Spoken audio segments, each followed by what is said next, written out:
Good space time, everyone, and welcome to a new episode of the Citizen Web3 podcast, your source for educational insights into the Web3 universe and your connection hub to discovering those that contribute to building the decentralized world. Today, we are joined by David Holtzman from Naoris Protocol. We talk about ICANN, decentralization of the internet, and three-dimensional memory. We discuss digital game changers, Web3's anarchy, and new governmental systems. Finally, we touch upon Silicon Valley, spoiled mentality, and social changes. If you enjoy our podcast, please share this episode onto your favorite social platform and help us spread Web3 values into the universe. ICANN is one of the biggest boondoggles in the history of the internet. It was terrifying. I still don't know why the whole internet didn't flame out. It should have. So here's brand new Apple Watch. There's more memory in there than there was in the entire planet when they landed on the moon. Technology creates social change, whether you like it or not. By and large, Silicon Valley is full of shit. Silicon Valley is a big digestive system where the mouth is schools like Stanford and the anus is venture capitalists. Hi everybody, welcome to a new episode of the Citizen Web3 podcast. Today I have David Holtzman from Naoris Protocol. I'm very excited to interview David. He's just currently a minute ago described himself as having a weird background, and hence David, hi, welcome to the show. And my first question to you, please describe your background. What are you doing? What do you work? What do you do? What do you want people to know about you? And how did you get into Web3? Sorry for the long intro, but yeah, hi. No, philosophically, I was Web3 long before there was Web3. And I want to talk about that a little bit. Please. So let me go through the facts and then I'll try to tie it together. So I started off, I got a degree in philosophy. I taught philosophy. I got married. I had a child very young. And I joined the United States Navy at the end of the Vietnam War. Because of my test scores, they made me into an intelligence agent. Spion. So I spent 8 years doing that in various forms. I went to a 2-year school to learn Russian. I went to cryptographic school. I was a submariner, and I worked at the National Security Agency. So sometimes I would be out at sea doing the kind of things you might think a Russian linguist would do in a submarine at the end of the Cold War. And sometimes I was back at the National Security Agency and I was an expert on the cosmonaut program. So I used to track all the Salyut 7 launches the launches to Salyut 7 and then Mir. And that kind of all blew up when the Challenger blew up. So I did that for a while. I was always interested in computers and I used the money that they gave me for that to buy, I think it was an Epson PX8 Geneva, which was a little laptop. It was a CPM machine, and it used micro cassette tape. It was each micro cassette tape was 2K, and it took an hour to load, and it cost $500 to buy the thing. And I was really happy to have it at the time. So I took that out to sea with me on submarines. I went back to school, got a degree in computer science and math, and then I did grad work at Johns Hopkins. And I left the service, left the government, and decided that this internet thing was going to be really, really big, and I wanted to be there. So this was in the very early 80s. Is this too much information, Serge? Is this good? This is okay. More than perfect. Please carry on. It's perfect. Okay. So I saw things happening, and I had the right educational background, and I was in the right spot. So most people wouldn't know this, but I think 43% of all packets in the internet go through Herndon, Virginia, right outside Washington, D.C. It's because the internet was started by the National Science Foundation in the U.S. So several of the root servers were there for DNS. The Knox were there, May East. So AOL at the time was a big deal. So the heart of the internet from an infrastructure perspective was within a mile or two of where I was living. So I started doing various internet programming jobs. I quickly got into software architecture. I designed some fairly big systems. I went to Booz Allen and Hamilton, the management consulting firm. I was in charge of their research, and I built a system called Minerva, and this is mid-'80s, heterogeneous data access. It was tying in relational databases, free text, photos, anything I could get my hands on. And they didn't know how to deal with it, so they sold it to IBM, and they sold me with it. So I took a team of about 12 people and the software and me, and I became the fledgling chief scientist of the Internet Information Group at IBM. So at the time, this is like around 1989, maybe. So at the time, IBM was, they probably wouldn't want to acknowledge this now, but everything they were doing was completely wrong as far as the internet goes. Every single thing. All their protocols. So they didn't use TCP/IP. They used SNA. They didn't use Ethernet. They used token ring, and they tried to make everybody else do that too. So they had a big network called IGN or Advantis down in, I guess it was Tampa, Florida. And they got their big customers, and they would tell them, no, we don't want to use this TCP/IP stuff. Nobody wants it. Nobody's going to use it. And, obviously they were wrong, and I knew they were wrong too. So I became a big fan of TCP/IP and just conceptually the OSI stack, even though that's not really that. So I was there for a couple of years. I built their distributed rights management system called Cryptolopes, and it was ahead of its time. They didn't have the patents. It wasn't going anywhere. This is 96, 95. I was getting tons and tons and tons of job offers because virtually nobody actually knew the internet at that point. And the one I turned down some really big jobs. I spent 4 years working with Steve Jobs doing Next computer programming when I was at Booz. So I knew Steve reasonably well and a lot of other people. And because of that background, it sharpened me up for what was about to come. So I was offered the job of head of operating systems at Apple. I was offered basically the CTO job at AOL. And I turned all that down, and I took a job at a very small company called Network Solutions. And Network Solutions had about 80 people. And the thing they had that was kind of interesting is they had a contract to run a pretty significant part of the internet's infrastructure. And they ran the domain name system. They ran the root servers, the CDPD, which was the cellular NIC, and a whole bunch of other things. And they didn't understand it. They didn't care. It's what was called a cost plus contract. So if they spent $1, they got $1 and a nickel. And, that was their profit. So the company was bought by a large military company that I knew.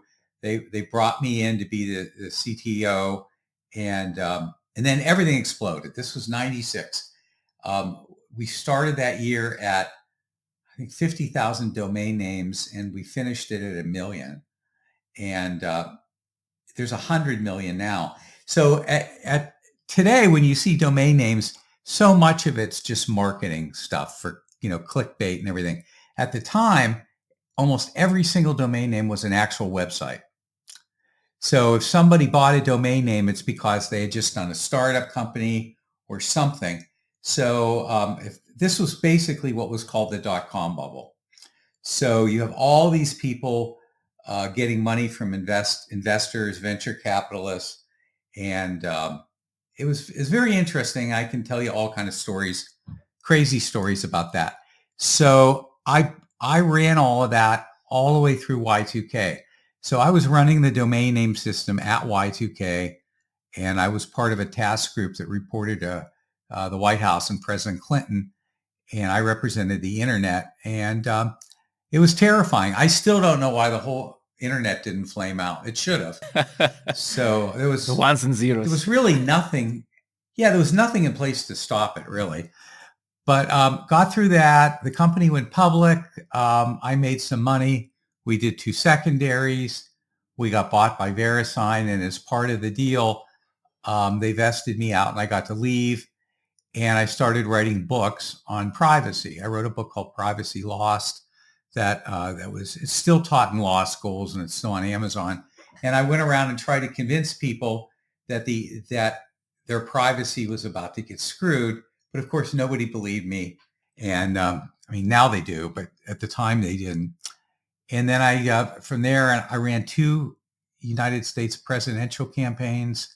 I was the CTO for Senator Bayh's campaign, and I was the chief security officer for General Wesley Clark's campaign. And then I got into blockchain, and I was doing blockchain stuff. There's a company called Ocean.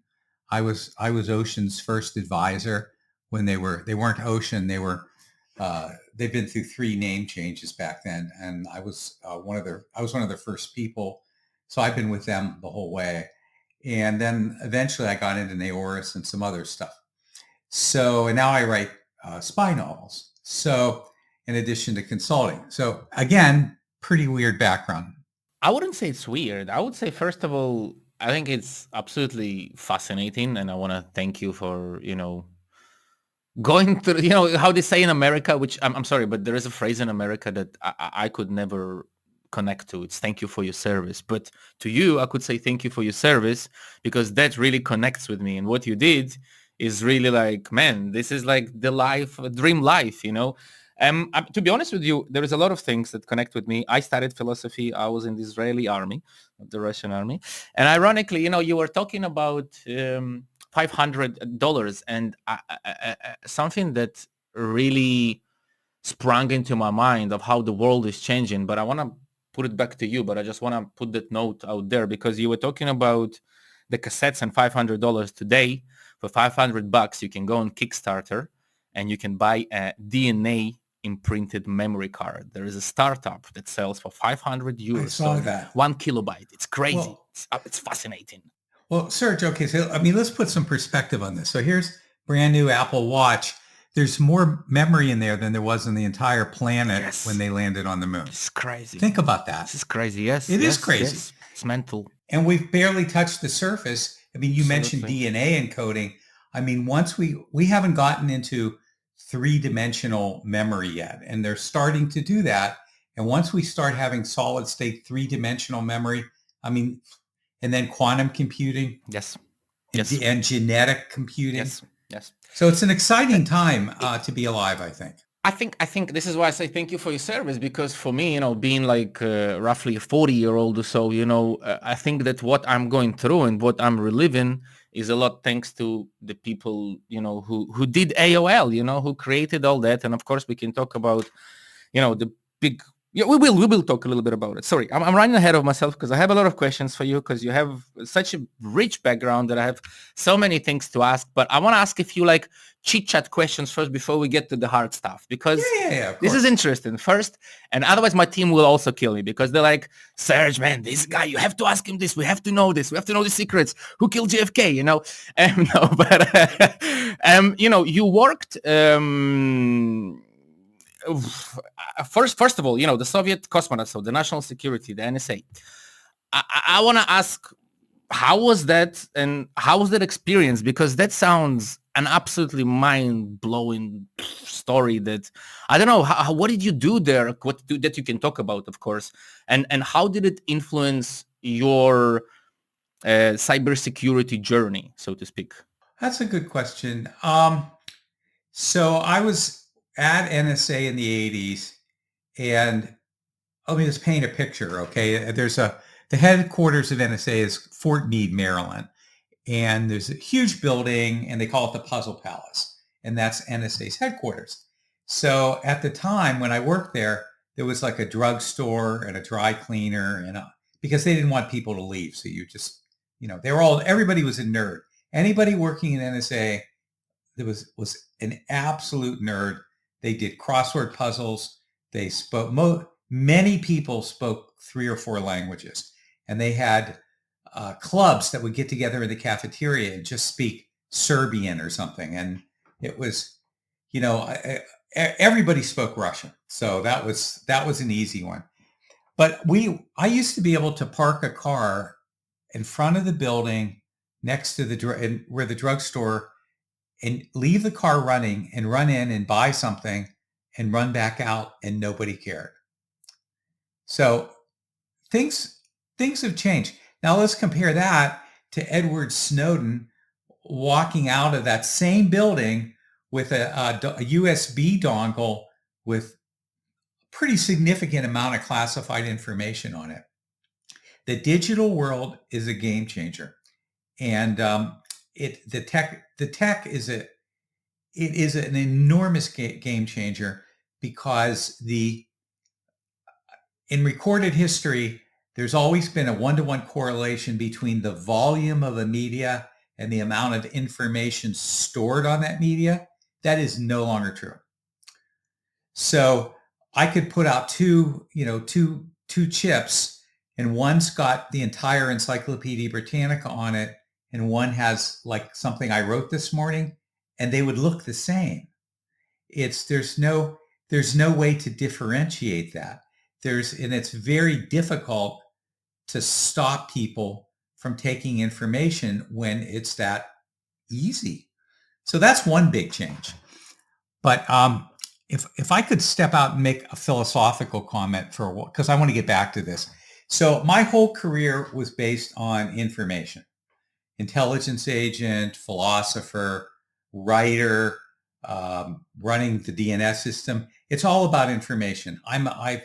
When I was a kid, I was a bibliophile. I was a bookworm. I had really thick glasses. I read everything I could find. And I've always been fascinated with facts and information and what's true and what isn't true. And I still am to this day. So the thing I realized when I was running the DNS system is, and this is basically, centralized control of information was a very bad thing. And I said this a lot, and as you can imagine, people were not very receptive to that idea. So I had to design a new DNS system because the Department of Commerce in the U.S. wanted us to create a group that would run it that was international, and that's where ICANN came from. So I was involved starting ICANN. I didn't want to start ICANN, but I had to. So the real issue was, what was the new architecture of the DNS system going to be for registration? What they wanted, what was called a FAT registry. So there would be one registry, and then everybody in the world had to get their domain names from that registry. And of course, presumably that registry would be in the United States, or maybe the ITU or something. So I thought that was a horrible idea, because anybody who knows DNS, you can just turn a little switch, metaphorically, and you can knock a country off the internet. We knocked, in 1997, I think it was Armenia, off the net for like a week. And I'm not even sure anybody noticed, to be honest, because they didn't have that many emails and domain names. But in 98, we had an accident, and someone who worked for me screwed up, and they took pretty much the whole internet down overnight. And you can look it up, you can Google it. There was front page news everywhere, and I was the spokesman trying to explain it. So that kind of thing convinced me not to design a centralized system. So what I did is I used a slush fund of money I had. I hired some friends of mine who had a consulting company, and I designed something and got them to build it, and I still have the patent on it. And that's the registration system that ICANN's using today. But it's got an extra layer in it. So there's the ICANN piece at top, which has the dot, and then the second layer, which is country. So .ru, .us, whatever. And then you have registrars selling domain names, because it creates it makes it harder to be fascist and control the whole thing.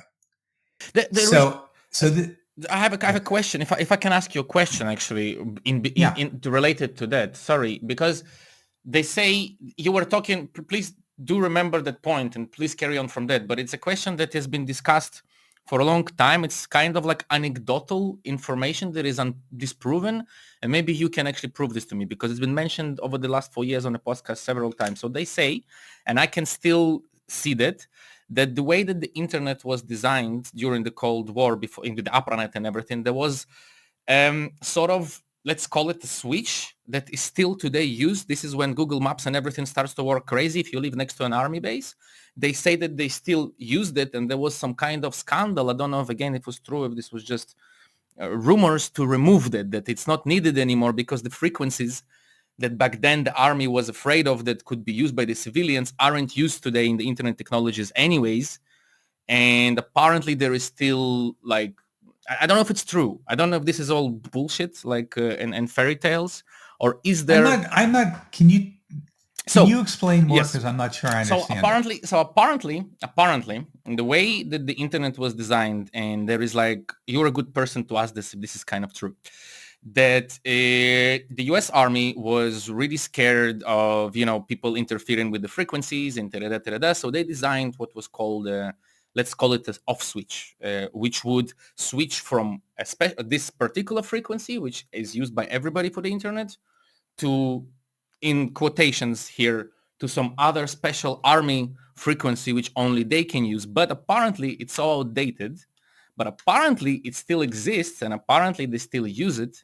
And apparently we feel when it's used, if you live next to an army base or something, and then sometimes when they have trainings, they used it, and that's when the GPS starts going crazy. And sometimes, like, I live on an island, so we have an army base, and when they do have trainings, usually for 1 or 2 days, between 20 to 40 hours, your GPS will start just going like, that's it. You can use it, but it's pretty much unusable. So the question is this true, or is this a pile of bullshit that is invented by, well, I can understand where it comes from. My personal opinion is it's a pile of bullshit.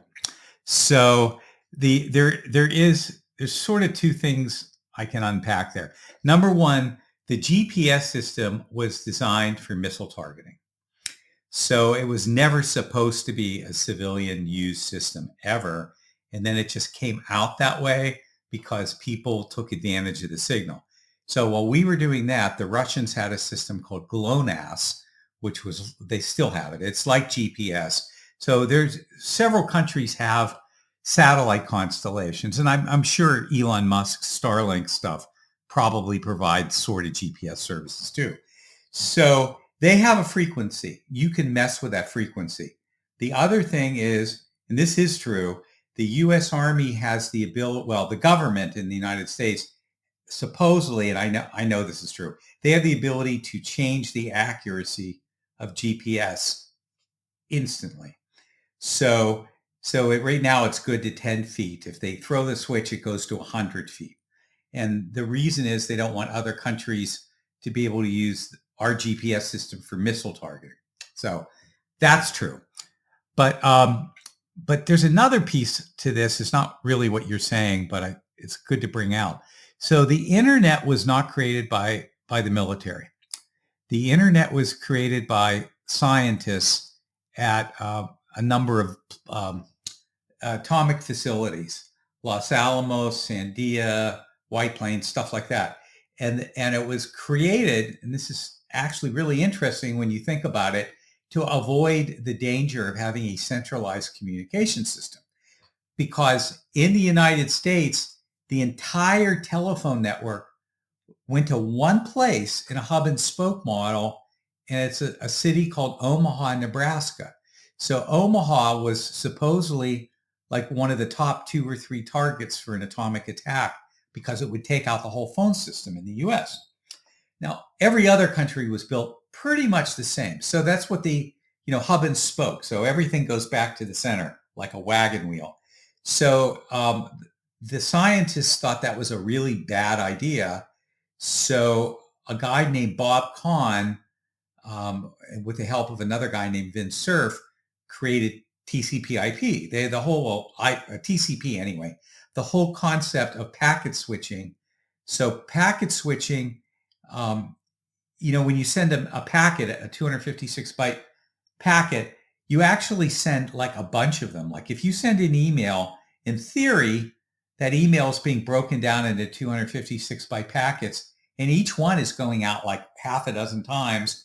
And then at the other end, it assembles them and makes an email message, and it happens in 50 milliseconds, and you don't know. But the neat part about that is you can't mess with it. And this is actually one of the reasons we have a cybersecurity problem.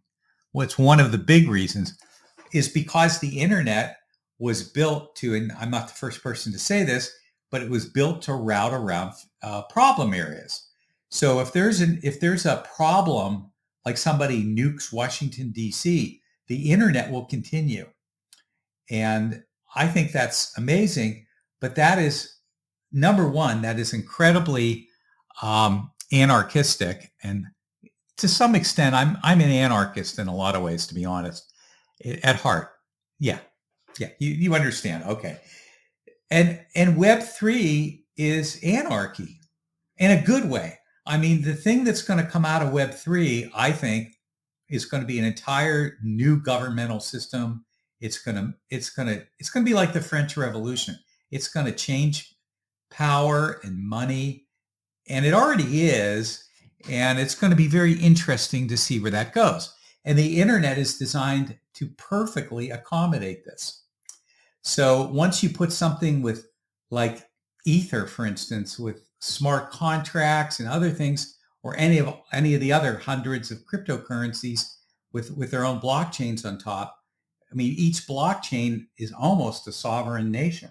I think that, I what you say right now in terms of the design anarchies, this is actually interesting that you say that it's the essence of the show.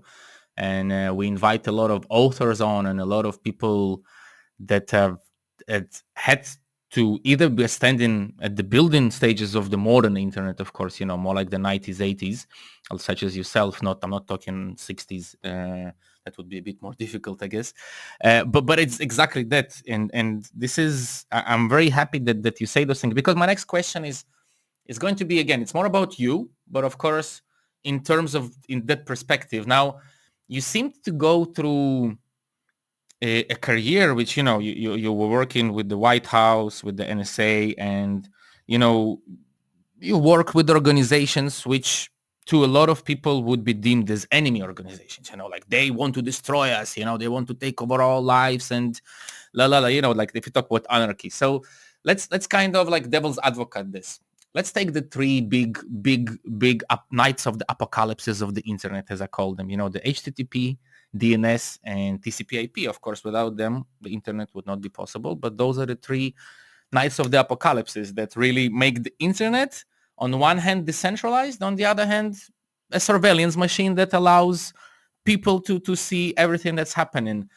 Do you think that Web3 can go beyond that? Is there a way? Because today, let me add something small to this, because the way people are building in Web3 today sometimes is very sad. Instead of using Web3 stack, which is actually almost possible to use, it's close enough, they're going back and they're using, they're going back to DNS, they're going back to the same domain registrants, they're going back to the same issues and the same places. And there is such an opinion today by a lot of anarchists, let's call them in quotations like this, crypto anarchists, that the Web3 that we are building today is basically lacking balls and lacking the possibility to be, it can be nuked. That's what I'm trying to say. I agree.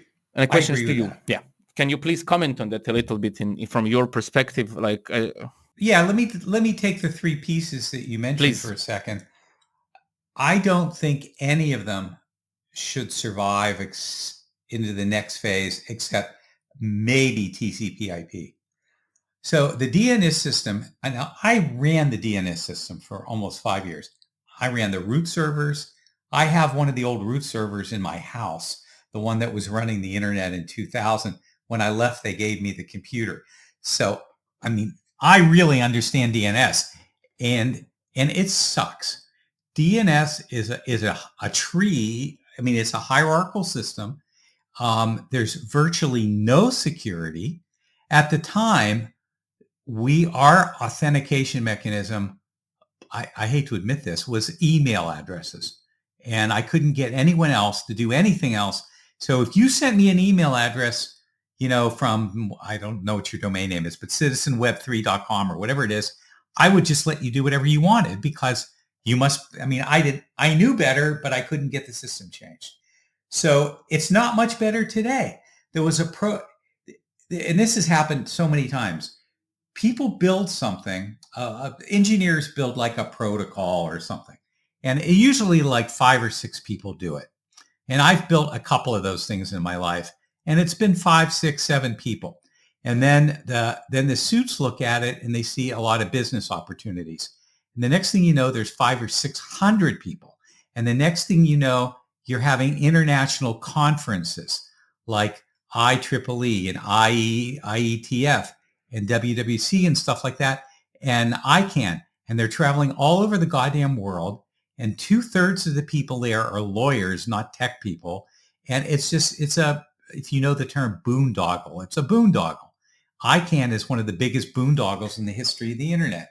So the protocols never change because it's not in any of their interests to change those protocols, because then they can't take trips anymore. So, I guess I said I was cynical, but I think these things don't change. So you may have heard this story, and I'm not even sure it's true, but I'll repeat it anyway. Supposedly, the width of a road in Britain is exactly the width of the axle of a Roman chariot. And so I've kind of validated. I grew up in the UK. Story. It's just funny that you say that and studied some archaeology. So this is really funny that we're going there. Go on, please. We have a lot in common. Well, David. so oh, good. So let's pretend that's true. What would that mean? What it means is that they put a technology protocol into effect in the year, 200 AD, and all of a sudden it gets replaced, but not really. It gets augmented and augmented and augmented. And then 1,500 years later, they have the same protocol. And 80% of the roads, European roads, are still built on top of the Roman roads. Yeah. Yeah. There's almost no European city where you can take an SUV and not get stuck in an alley somewhere. And what I just described, the phenomena I just described, is the history of Microsoft, one of the worst computer companies in the history of computer companies. They have never innovated anything. Everything they do, they're number 2, number 3, number 4. And what they're very good at doing is intimidating people to get them to follow their protocols, even when they're stupid. And that's why people, use Microsoft Edge. That's why people use Microsoft Office when they have to. It's not like Microsoft Word is a better word processor. And I use it, by the way, because I write books and my publishers and agents want to see it in Word. But it's an accepted protocol. It's not going to change. And so when I look at HTTP and I look at DNS and I look at TCP/IP, they're not going to change. And this is going to sound awful unless somebody burns it down. This is not technology. There's 2 ways to look at technological progress. There's the kind way that history books teach. And history books always teach you that innovation is smooth and continuous. Like, oh, they did this and then they built this and then they built this. And you have this nice smooth curve that goes from Fred Flintstone and the dinosaurs all the way up to Elon Musk. But in reality, technological innovation it's what's called a punctuated equilibrium, to use Stephen Gould's words. It's huge bursts of intelligence and innovation, and then this period where you entrench. So that is where we're at with Web3 right now. We've had that burst of innovation, and now people are trying to figure out how to make money out of it. And the same thing happened with blockchain. I just threw a bunch of thoughts. No, but it's exactly what I'm looking for, because this is the live conversation, non-rehearsed live conversation. I'm really looking for with people like yourself who are smarter than me and who can, talk about things that are interesting. And Well, so yeah, it's all good. This is what I'm trying to say. So just to get back to what you said, two things. One about Microsoft. It's really true. And you know when I realized that, not because I've been since computing since I was a kid. No, I realized that because a year and a half ago, I started on Twitter to follow a developer from Microsoft, ex-developer. His name is David something. And he's the guy who used to work for Microsoft in the 80s and 90s and write loads of code. And the reason I realize what you say is true is because since following him for a year and a half, he tells the stories of how he developed all those protocols and that are still used by Microsoft today. And there is almost zero change in them, and he's like, he doesn't tell it from a bad point of view. And he's proud of it, it's like, and everybody's like, yeah, this is so cool, but there is no fucking innovation. Like you say, if unless somebody burns it down. And just one more thought, you mentioned the French Revolution, and I really want to add this because, in my opinion, it's a really important point because a lot of people start the consensus or the social or the governance revolution with the French Revolution. Now, in my opinion, it's a pile of bullshit. It started in Germany a few hundred years before with the invention of the printing press. And as soon as the printing press was invented, this is what allowed the French Revolution to exist and to happen. And what I'm trying to say is we are talking about the same things. We're talking about those protocols. So the question is here to you, do you think today somebody is capable of reinventing the printing press and starting a revolution or an evolution? Absolutely. Yeah, absolutely. I actually use that example in my first book. So when Gutenberg invented the printing press, what it really did is let's see, let me step back. Before the printing press, there were like 4 languages that you would, if you wanted to learn anything, you had to know. It was like Greek, Latin, 2 others I'm just missing at the moment, but there were these classical ancient languages, right? And Hebrew, I guess, is probably one too. And then, so the only way you could learn that is you'd have to be a member of the wealthy class, and you would have to travel around Europe to go to monasteries and read the scrolls in Latin. And there was no way on earth a peasant was going to A, travel to all the monasteries, B, get let into the monasteries, and C, know how to read the goddamn scroll to begin with. So then Gutenberg comes along, and now everything can be printed in vernacular: German, English, French, Spanish, Italian. So if you look at what happened within 50 years, the bourgeoisie was created. There was no middle class prior to the printing press because all of a sudden people could freaking move. So back in the Middle Ages, prior to the printing press, you grew up and you died within, I don't know, like 2 miles from where your parents lived. There were no road maps. There were no street signs. There was no way to navigate. So because of that, with the printing press, they printed travelogues. Marco Polo did a whole, he lied more than Donald Trump, but even so, these were travelogues. So that's what the printing press did. It also created Protestantism, by the way, now that I think about this, because up until then, it was the Catholic Church or nothing. And then Martin Luther comes along. Martin Luther, when the story about him nailing his theses all over the churches, those were not handwritten sheepskin manuscripts. Those were printed. If there hadn't been a printing press, there would have been no Lutheranism. There would have been no bourgeoisie. There would have been no travel maps and no pornography. But that's another. That's a very important point. We want pornography. But a serious question: do you think that the timestamp, because timestamp wasn't invented by Satoshi, but it was put in the right place for him to show people that, okay, there is consensus computing and verified timestamping. Could we compare that in a way, our modern printing press machine, the verifiable timestamp? That the Bitcoin... I don't think so. No?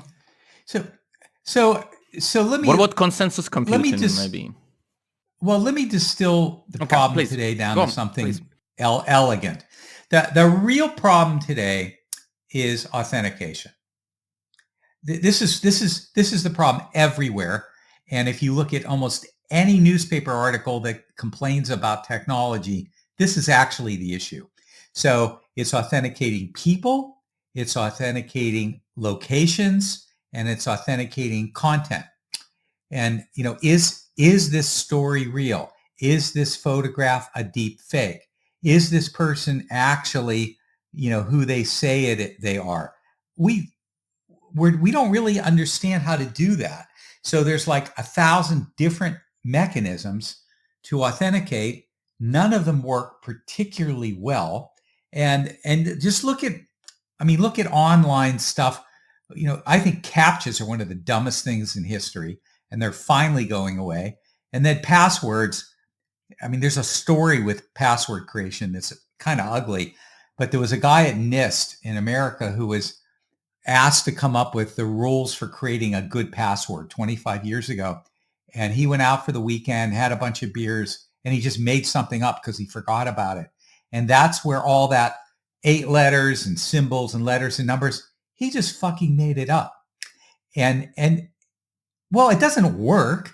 And if you ask any cybersecurity person about anything, any of this stuff, they get really cynical because they know it doesn't work. Anybody can be hacked, and anybody can appear to be somebody else. It's just a matter of time and money and tools. So this is the world we're in.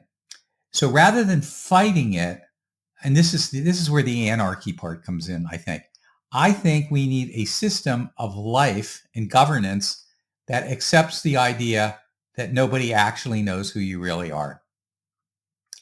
And you would say, you would say just to complete the puzzle here that we're talking about, you would say that our printing press is the decentralized governance, right? Yeah. Well, and let's extrapolate. So we're about to go into space again. So within 20 years, we'll have a pretty robust, probably more than one station on the moon, and we'll probably have one on Mars too. So imagine that you've got Google Cloud or something like that, or AWS or whatever. It's not going to work because the latency, even to the moon, the latency is 6 seconds or something. That's a lot. And in Mars, it's, I don't know, what is it, 10 minutes or 8 minutes? The latency is so much that once we get off the planet, the computers are going to be artificially slowed down, no matter whether they're quantum or regular or anything. You aren't going to be able to do it. So if your authentication system is centralized, good luck, because you're going to have to go back to Earth again to centralize every stupid transaction. And this is one of the reasons why when you go to load a newspaper article in any newspaper in the world today, it's slow and annoying because they have so many ads embedded in cookies and tracers that you're not downloading a newspaper article, you're downloading 100 other things that come with it. I have a question for you here, because exactly about that. Why? Because, at the end of the day, in your opinion, why? Not in the big suits. Forget the big suits. because 90% of the data is just the same data. It can be cached, and the online status is a pile of bullshit, and we all understand it, right? Like, there is no such, the handshake happened, that's it. You don't need it anymore. No online status. There's no such thing. It's an invention of the ISP. But so why? Why are we so, why, how did we get to this monkey stage? How did we get to being monkeys instead of being the smart, intelligent human? I'm sorry if I offend any of the listeners now, but I really feel like that sometimes with the internet, we have it all laid out here. For example, you talk about passwords, private and public key pair. It's been invented thousands of years ago. There is nothing, you don't need to reinvent it. That's it. It's gone. Same with caching, with the online stuff. Why is it like that? How do we move ourselves from that? How do we change the education? Well, I can tell you where it came from. It came from this. Okay, of course, money. So, right. So remember, the internet started as a little game that physicists could use. And they literally created games because they were bored. So this is where, like, there was a thing called the Colossal Cave and Adventure, and it was the early text game that turned into Zork. And this was the, and I worked for Electronic Arts too for a while, making computer games. But anyway, so this is where the games came from, but they were still just scientists. Nobody else was using them. And then it got to where the businesses and the high level nonprofits and governments used them. It still wasn't about money. But once the marketing people got their hands on it, it's all about money. So when we were trying to create ICANN, we were forced to do it by the U.S. government because Network Solutions had a monopoly, and they didn't want us to have a monopoly. So they did this thing called the green paper and the white paper, and Al Gore's people put out these papers, and then they had these meetings all over the world. We went to Zurich and Geneva and Washington, D.C., and all these places, and then all the special interests would come and yell about what they wanted the new internet to be like. So I was at lunch one day, I think it was in Zurich, and there were all these people at the table with me, and they didn't look like geeks. I mean, they weren't wearing, rock and roll t-shirts like I'm wearing, and their hair looked really neat, and they were wearing ties. And I said, "Who are you guys?" And they said, "We're lawyers." And I said, "Well, who do you work for?" And they said, "Paramount." And I said, "What do you do at Paramount?" And they all said at the same time, "We're Star Trek lawyers." There were eight Star Trek lawyers that thought it was important enough to their future to go to these conferences and talk about the future of the internet. And then when we went around the room and figured out who was what, most of the people in the room represented business interests, not technology interests, and they were lawyers. So that's my answer. I'm reacting like this because it's funny, but it's scary. Scary because this is how I imagined, like that what you would say. I would not imagine you to tell this story in any way different. I have a hope deep inside me that my next question, that I have a list of questions here, like such as, for example, well, you worked under 3 different presidencies, but it's not different. I know that your answer is going to be that this cybersecurity didn't change under any of them, probably, right? Maybe somebody did something different, but it wasn't, of course. It was. So I'm not even going to ask that, but so that's why I'm reacting like that, because I'm laughing at the same time. I'm like closing kind of my eyes because I'm thinking, well, yeah, so how do we move on from here? Back to the question though, how do we start telling these lawyers or that, okay, they have, okay, forget this. How do we go back to the 92 or 93? When was the constitution of the internet by cypherpunks released, right? This is free of the government space. How do we get back to that? Where do we start? Not how do we get back, because it's too difficult. Yeah, so an old friend of mine who's been dead for a while is a guy named John Perry Barlow. And I don't know if you've heard of him, but he wrote, well, you should look it up. It's in Wikipedia. He wrote something called the Internet Manifesto. Okay, of course I know. He was an anarchist. And he was one of the first writers for Wired magazine. And oddly enough, he also wrote lyrics for the Grateful Dead. And he was a big internet guy. So he wrote this thing called, I think it was called the Manifesto of the Internet. And it's everything we're talking about, except it was like 30 years ago. So I believe that like every other revolution fueled by technology, a very small amount of people are going to make a very big change. And this is another problem because when people think technological visionary, they think people like Zuckerberg and these guys who are not, they're not innovators. They're not visionaries. Facebook was not like an act of brilliance. MySpace was already around. There were like 20 different things like Facebook and they just happened to be lucky and caught a shooting star. Look at, well, I can give a bunch of other examples, but most of the people that we venerate today as being internet visionaries, by and large, are not all that clever. They're smart. They're like Bill Gates. Bill Gates is not a technical guy. He's a businessman. And everybody looks at his nerdy glasses and they just assume that he's like this. If you ask a normal person on the street, who's the smartest tech guy in the world, I bet half of them say Bill Gates. And Bill Gates is not a tech guy. I knew Steve Jobs reasonably well. Steve Jobs was not a tech guy. Now, what Steve Jobs was a real visionary. He had no marketing people. He said that he would build things because he personally wanted them, and it pissed him off that there wasn't anything like that. So he wanted to play digital music, and it was really hard to do. And he basically told them, invent this thing, and that's where the iPod came from. And pretty much the same thing with the iPhone. So that's a visionary. You don't have to. So these are the people who are going to change the world. It's going to be visionaries who have strong ideas. And the thing I hate to say this, but if everybody thinks that you're wrong, you're probably right. And if everybody thinks you're right, you're probably wrong. Anybody who is an entrepreneur who's got a startup company and they talk to me and they say, oh, everybody likes my company, they get it right away. I'm thinking, Jesus, what the hell is this company? Because if it's a good, innovative, ball-busting, disruptive company, it should scare the shit out of people. They should say, I don't want that. That's terrifying. If they don't say that, you have the wrong technology. Absolutely.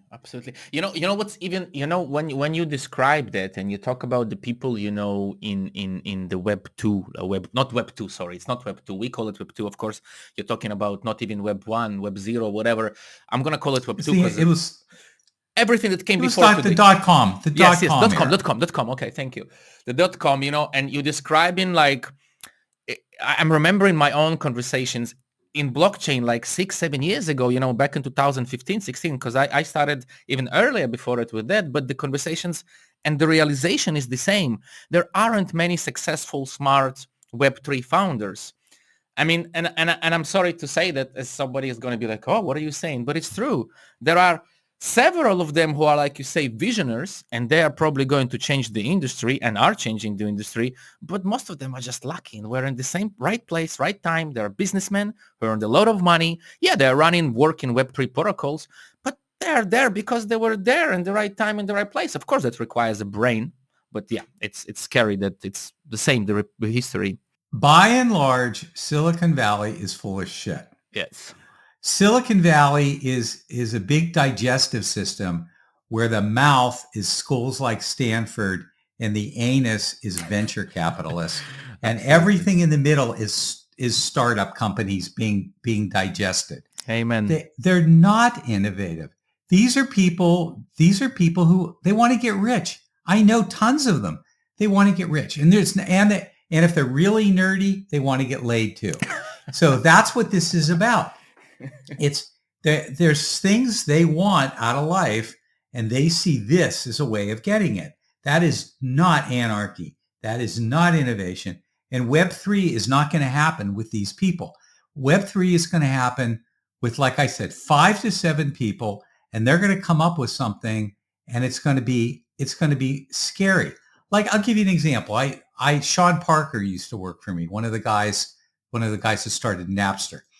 And Parker, I knew him right after Napster.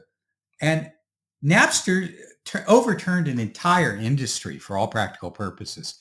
And there were 2 guys, Sean Fanning up in Boston and Sean Parker down near Washington, D.C. And these 2 guys, for just personal selfish reasons, completely disrupted the entire music industry to this day. I mean, when you look at what they did, they created a situation where basically the value proposition was all the music you want for free. Well, who wouldn't do that? So that is anarchy. And that's why they got their asses sued off. By Metallica, ironically by Metallica. But I want to thank you for bringing it up because what you are talking about is having balls. And I've been trying to lately, because my podcast has been for a long time focused only on founders. And then I realized, no, I want to invite writers. I want to invite authors who talk about libertarianism, who talk about liberty, who talk about privacy. And sometimes they ask me, why do you invite me? I have nothing to do with Web3. I say, you have everything to do with Web3. If the people who are building Web3 today will not listen to your opinions, the libertarian opinions, the anarchist opinions, not necessarily against somebody, but just about freedom, then they will do the same things that we were doing 30, 40, 50, 60, 70, 80, 1000 years ago. Nothing will change. We need people that grow balls and, do something. You're bringing up a really good point that I should probably make. So when I think that Web3 is going to be disruptive, I think it's going to be like a big Tiananmen Square. I mean, Putin's already terrified of the internet. China's terrified of the internet. Iran's terrified of the internet. That should tell you something, right? And that's why they try and shut the internet down at borders. So I went to Tibet a couple of years ago, and I brought four different ways to get around the whole thing, and I was able to get to Google even in China, but it took a lot of work, and but I was able to do it, and you can't stop this shit. And so what this means though is it's going to win. Anarchy almost always wins for a while, and then you need a governmental system to replace it. And history is littered with examples of politically people who have done this, overthrown a government, not had a good government to put in, and ended up bringing in a fascist. So you look at Russia, and it started with Alexander Kerensky and the Mensheviks, who was basically a democratic group, and he was in for 14 months or something, and he got pushed out, and that's where Lenin came in. And then you look at China, and they had Sun Yat-sen, and the same thing happened. So this is the pattern of history, and patterns happen for a reason. And somebody older like me can spot the patterns, but the problem is we're not running things. So the average age of a CTO now is like 27 or something like that, and I'm a lot older than that. But it's people who have my kind of background who might catch this. But we need to also not only come up with a Web3 technology that works, it's got to be quantum proof, and it's also, you need a governmental system that goes on top of it, because there's so many ways to attack blockchain, civil attacks and voting attacks and stuff like that. And there are other ways of doing it. So we need a good governmental system that reflects the value system that those of us trying to make changes hold.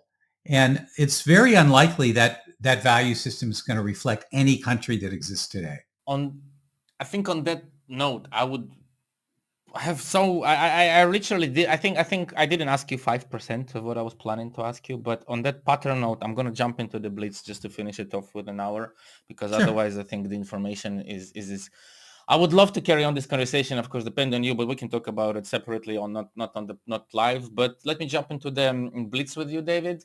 3 questions. They're a bit strange, but they're about you, so they should be simple. Can you please, it's going to take you out of the conversation, so a little bit sorry for that, but we're going to jump out of it. That's fine. Give me one book or one movie or one song that has a positive influence on David throughout his life. Oh, that's interesting. Or. There was a book called Gödel, Escher, Bach by a guy named Douglas Hofstadter.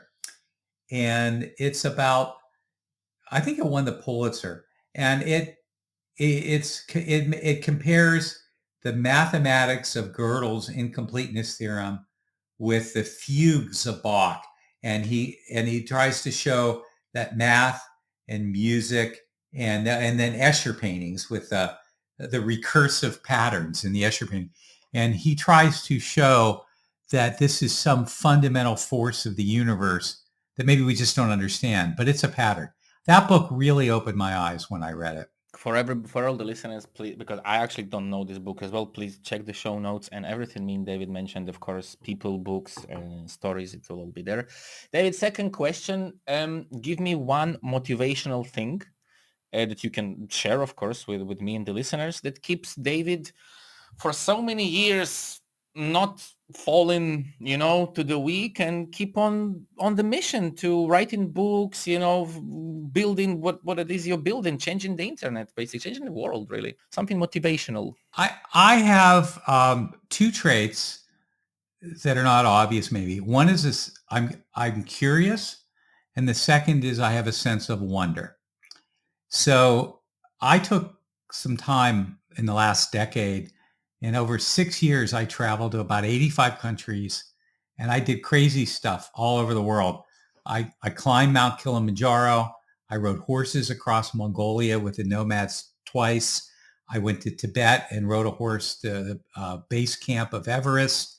I've hiked through the outback. I've hiked through the Amazonian jungle a couple of times. I sail, I scuba dive, and I'm not an athlete. I'm just curious. And I want to go to these places. And one of the things that I've been trying to do when I go is I try to hang out with indigenous people like the Maasai, the Sami people. And I want to see how they use technology, because they do. Everybody uses some kind of technology now, even at least a cell phone, if nothing else. But they don't use a cell phone the way a spoiled European millennial would use a cell phone. They're not walking around doing that all day, right? There was a guy named Muhammad Yunus who won a Nobel Prize. In fact, he's the head of Bangladesh right now, I think. And he wrote a book and he had this concept of micro lending. And the idea was that you loan a village in India enough money for one person to get a cell phone. And it's not a cell phone. It incubates businesses. And this has been proven time and again. So people start making crafts and selling them on the internet. And then they pay the lady with a cell phone rent to be able to go onto Etsy and sell it. So this is what is fascinating about technology. Technology creates social change, whether you like it or not. And no political or legal system can actually stop the kind of thing I just said.